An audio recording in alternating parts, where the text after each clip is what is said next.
बात करें कंपनी की, तो कंपनी को 2000 के अंदर इनकॉर्पोरेट किया गया था और कंपनी का नाम तब हुआ करता था कायमो फास्टनर्स कंपनी प्राइवेट लिमिटेड। इसके बाद 2009 के अंदर कंपनी का नाम चेंज किया गया और कंपनी बन जाती है एमएक्सी सॉल्यूशंस प्राइवेट लिमिटेड। और इसके बाद 2021 के अंदर कंपनी का वापस से रीनेम किया गया और आज के दिन में कंपनी का नाम है कार्ट्रेड टेक्नोलॉजीज प्राइवेट लिमिटेड।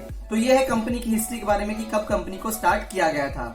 दोस्तों, कंपनी एक मल्टी चैनल ऑटो प्लेटफॉर्म है जो कि अलग अलग ब्रांड्स के थ्रू अलग अलग ऑडियंस को कैटर करती है। मल्टीपल ब्रांड्स हैं, कार वाले Car Trade, Shriram Automall, bike वाले Car Trade Exchange, Android Auto और इसके अलावा ऑटोबिज। तो ये सारे ब्रांड्स हैं जो कंपनी ऑपरेट करती है पूरे इस कंपनी के नाम के अंदर।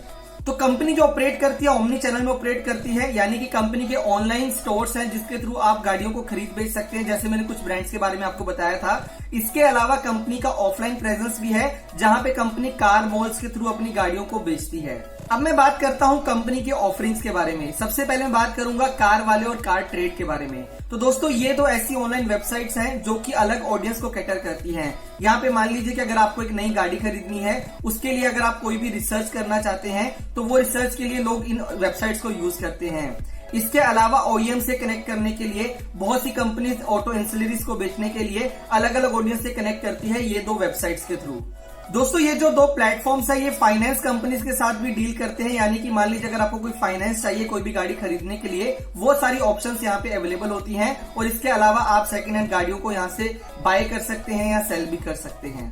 इसके बाद अगर मैं बाइक वाले वेबसाइट की बात करूं जो कि ब्रांड की कंपनी ओन करती है, ये भी एक सिमिलर तरीके का प्लेटफॉर्म है जहां पे आप टू व्हीलर्स के लिए बायर्स या सेलर्स को रीच कर सकते हैं, ओईएम को रीच कर सकते हैं, यानी कि वो सब चीजें जो आप कार वाले या कार ट्रेड में फोर व्हीलर्स के लिए करते हैं, सिमिलरली आप वो सारी चीजें बाइक के लिए बाइक वाली वेबसाइट पे जाके कर सकते हैं। श्रीराम ऑटोमॉल्स की अगर मैं बात करूं तो वो यूज किया जाता है pre on car second hand गाड़ियों को बेचने के लिए। इसके बाद मैं बात करता हूं कार ट्रेड एक्सचेंज के बारे में, जो कि काफी इंटरेस्टिंग ऑफरिंग है जो आप सबके लिए जानना काफी जरूरी है। अब मान लीजिए कि आप एक मॉडल के थ्रू अपनी गाड़ी को बेचना चाहते हैं जहां पे आप ऑक्शन करवाना चाहते हैं, यानी कि जो सबसे अच्छी बिड देगा आप अपनी गाड़ी को उसको बेचेंगे। तो ये सारा ऑक्शन वाला जो प्लेटफॉर्म है वो इस पर्टिकुलर ऑफरिंग के थ्रू कंपनी करती है अपनी डिफरेंट ऑडियंस के लिए।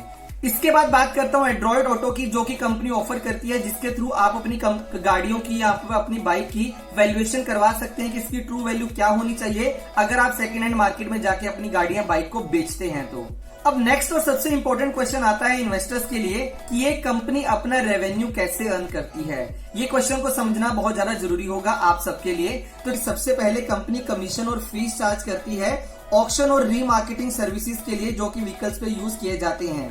इसके अलावा ऑनलाइन एडवर्टीजमेंट किया जाता है ओईएम, डीलर्स, बैंक्स, इन सब के लिए, यानी कि अगर आप कार वाले या कार ट्रेड वेबसाइट पे जाते हैं तो वहां पे आपको अलग अलग फाइनेंसिस के ऑप्शन मिलते हैं और इसके अलावा और भी काफी लोग वहां पे एडवर्टीजमेंट करते हैं, तो वो पूरा एडवर्टीजमेंट का रेवेन्यू इस कंपनी को मिलता है।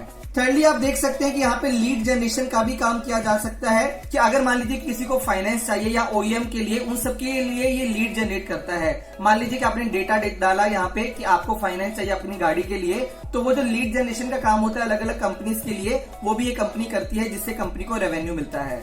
नेक्स्ट अगर हम बात करें तो टेक्नोलॉजी बेस्ड सर्विसेज प्रोवाइड करती है पार्टिसिपेंट्स को। इसके अलावा एंड में बात करना चाहूंगा इंस्पेक्शन एंड वैल्यूएशन सर्विसेज की।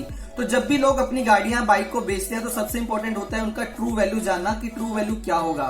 तो ये कंपनी यहाँ पे वैल्यूएशन का सर्विसेज भी प्रोवाइड करती है जहाँ पे इंस्पेक्शन भी किया जाता है, तो जिसका फायदा सेलर को भी मिलता है कि उसको पता होता है कि इसकी ट्रू वैल्यू क्या होनी चाहिए और बायर को भी पता होता है कि वो कितनी वैल्यू देके कौन से प्रोडक्ट को खरीदने वाला है।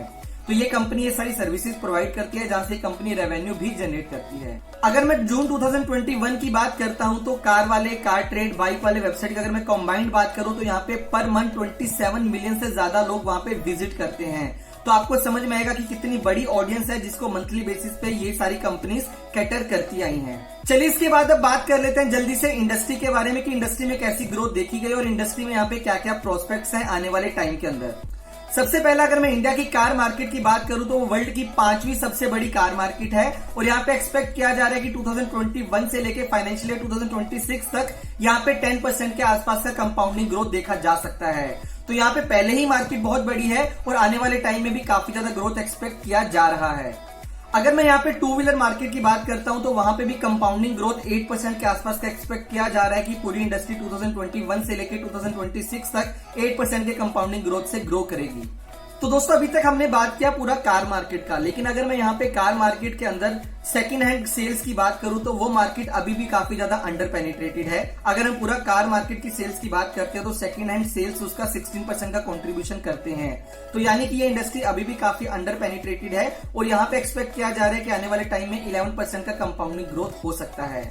इसके बाद अगर मैं सेकंड हैंड सेल्स मार्केट की बात करता हूं तो ये मार्केट पूरे तरीके से अभी भी फ्रेगमेंटेड है, यानी कि पूरे तरीके से इस पूरी मार्केट को अनऑर्गेनाइज्ड प्लेयर्स इसको चला रहे हैं। तो यहाँ पे कार ट्रेड के पास एक अच्छी अपॉर्चुनिटी है इसको कंसोलिडेट करने की और इसको कैसे एक अनऑर्गेनाइज्ड सेक्टर में लाके यहाँ पे कैसे एक अच्छा मार्केट शेयर एक्वायर कर सकती है आने वाले टाइम के अंदर। चलिए इसके बाद अब बात करते हैं कंपनी के फाइनेंशियल्स के बारे में कि पिछले कुछ टाइम के अंदर कंपनी ने फाइनेंशियली कैसा परफॉर्म किया है। पहले एसेट्स की बात करूं तो कंपनी के एसेट 2019 में जो कि 1427 करोड़ के हुआ करते थे, 21 के अंदर ये नंबर 1930 करोड़ पे पहुंच गया है, यानी कि कंपनी के एसेट्स लगातार इंक्रीज किए हैं। इसके बाद मैं बात करता हूं कंपनी के रेवेन्यू के बारे में। 2019 के अंदर कंपनी का रेवेन्यू 266 करोड़ का था, जिसमें से कंपनी ने 25 करोड़ का प्रॉफिट बनाया था। अगर मैं 2020 की बात करूं तो कंपनी का रेवेन्यू 318 करोड़ पे आ जाता है और कंपनी का प्रॉफिट 31 करोड़ पे आ जाता है। फाइनेंशियल ईयर 21 की अगर हम बात करें तो कंपनी का रेवेन्यू थोड़ा कम होकर 281 करोड़ पे आता है और कंपनी का प्रॉफिट इंप्रूव होकर 101 करोड़ पे आ जाता है।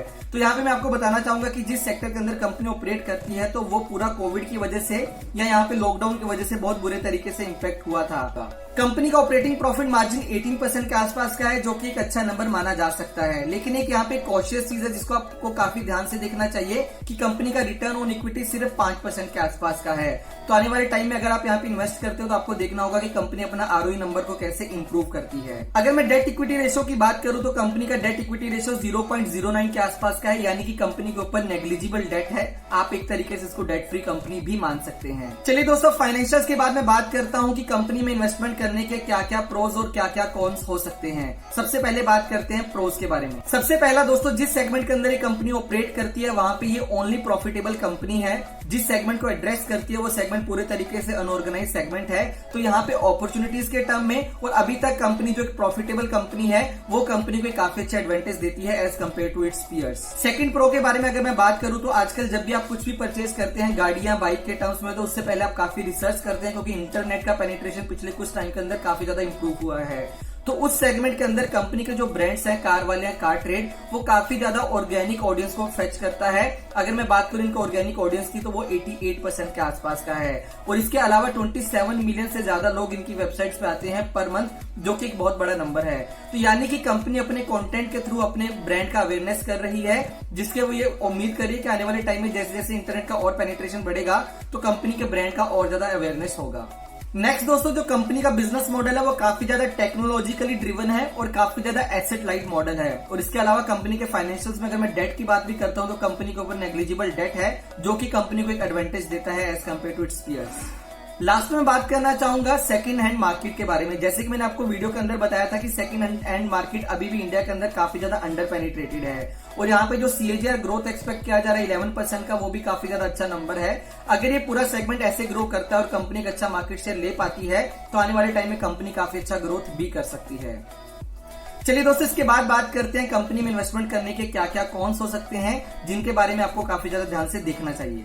दोस्तों, जैसे कि आपको पता है कि ये कंपनी सेकंड हैंड मार्केट के अंदर अपना बिजनेस रन करती है, तो वहां पे काफी टफ कंपटीशन मिल रहा है कंपनी को एस्टेब्लिश प्लेयर से, जैसे कि मारुति सुजुकी, ट्रू वैल्यू, इसके अलावा महिंद्रा, फर्स्ट चॉइस। ये कुछ ऐसे ब्रांड्स है जो एस्टेब्लिश प्लेयर लेके आ रहे हैं ताकि सेकंड हैंड मार्केट के शेयर को वो भी एक्वायर कर सकें।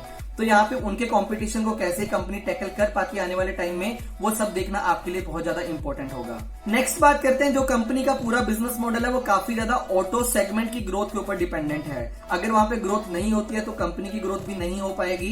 तो आने वाले टाइम में ये कंपनी अपने बिजनेस को कैसे डाइवर्सिफाई करती है, कैसे अपने ये एक डेडिकेटेड रिस्क को कम करके अपने रेवेन्यू को बाकी और सोर्सेज के ऊपर भी शिफ्ट करती है, वो आने वाले टाइम में आपके लिए देखना इंपॉर्टेंट होगा। दोस्तों, मैं उम्मीद करता हूं कि आपको आज की वीडियो अच्छी लगी होगी। अगर आपको आज की वीडियो अच्छी लगी तो वीडियो को लाइक करें,